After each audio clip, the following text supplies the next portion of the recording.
this is typical of an android pelvis. Pag platypeloid naman, no, you have a short anterior-posterior diameter pero wide yung transverse. Ito, wide siya.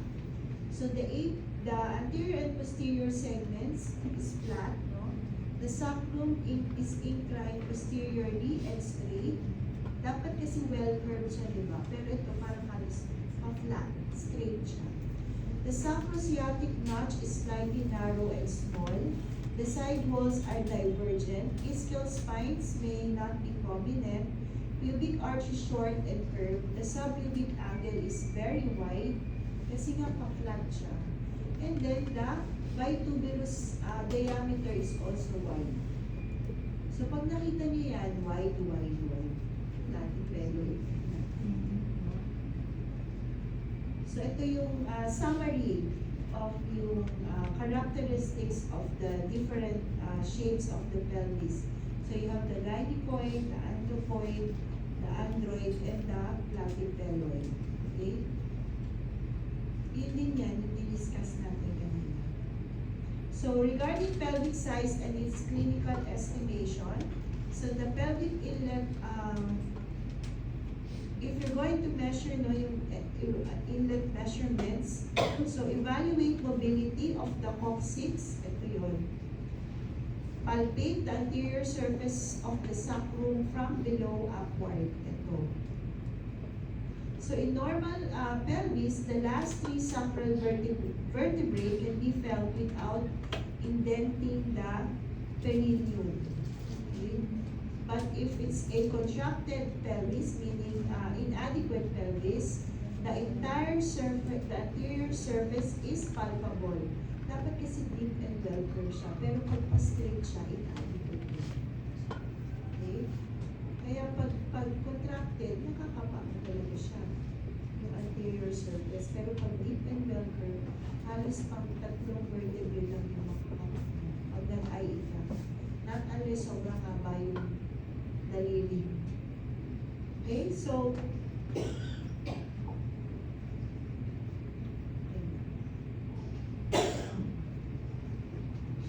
with the finger closely applied to the sacral promontory, ito yan yung bone defect.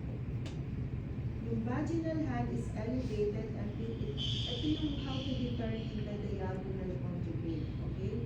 From the inferior to the sacral promontory. Ito, inferior border to the sacral promontory. Yun yung diagonal conjugate. So pelvic contraction is possible even if the AP diameter is adequate because yung transverse diameter, this one of the inlet, can be measured only by imaging pelvimetry. Hindi natin siya pwedeng i-measure clinically. Mahirap. Masyado yung mataas ko.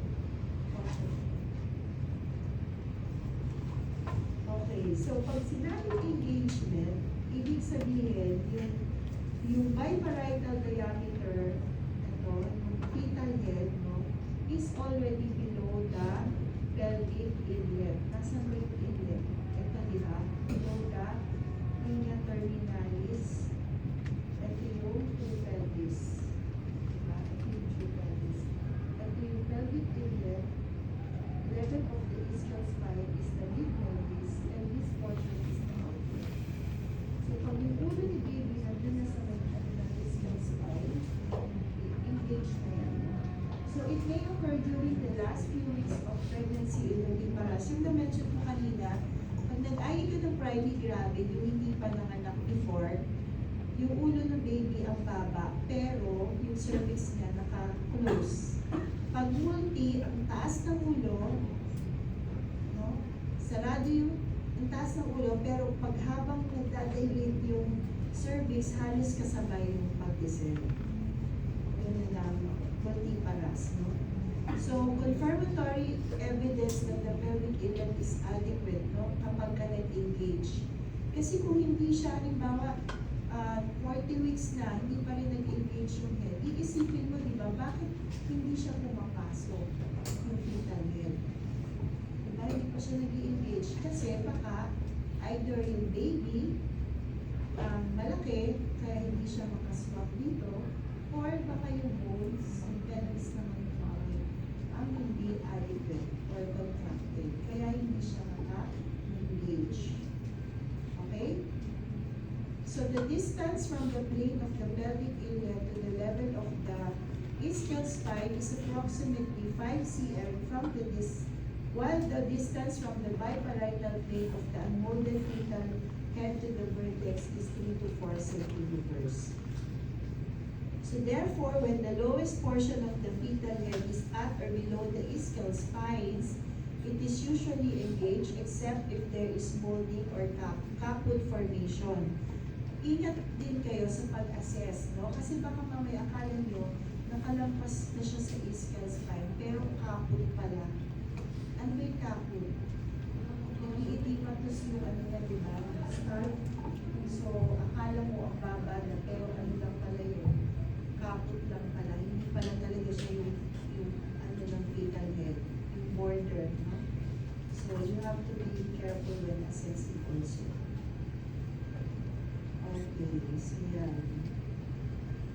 Ito yung diagonal, again, conjugate.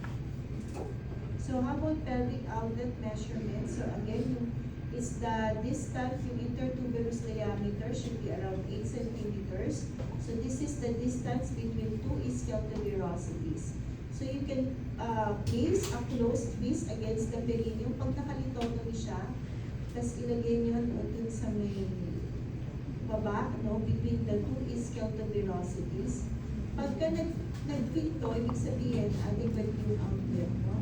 So you can estimate the subpubic arch, this one, subpubic arch, no, by palpating the subpubic region toward the ischial tuberosities.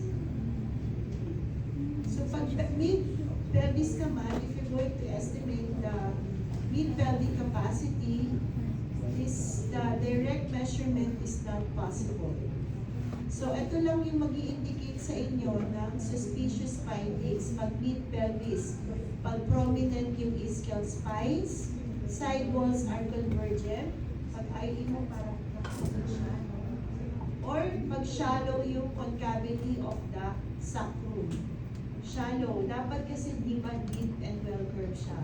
Pero pag pa-straight na ganyan, it indicates no contracted mid-pelvis. Okay? So, tandaan nyo rin to, yung suspicious findings, no, of the mid-pelvis that may indicate mid-pelvic contraction. Ito yan. Ha? Okay? Okay, so ito yung cardinal, no, movements, pero hindi pa ito aralin ngayon. Importante alam niyo yung pelvis nyo kasi para mas maintindihan nyo later on pag diniscuss yung cardinal movements.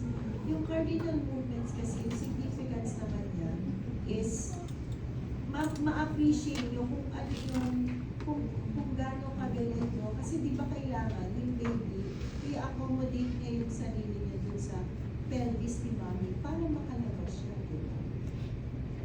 Imagine mo. So, mag-undergo siya ng cardinal movements para makalusot siya palabas. I-discuss niyo yan pagdating sa normal labor. Okay? Pero ang sa ngayon lang importante is alam niyo yung anatomy ng pelvis. Okay? So, ito yung last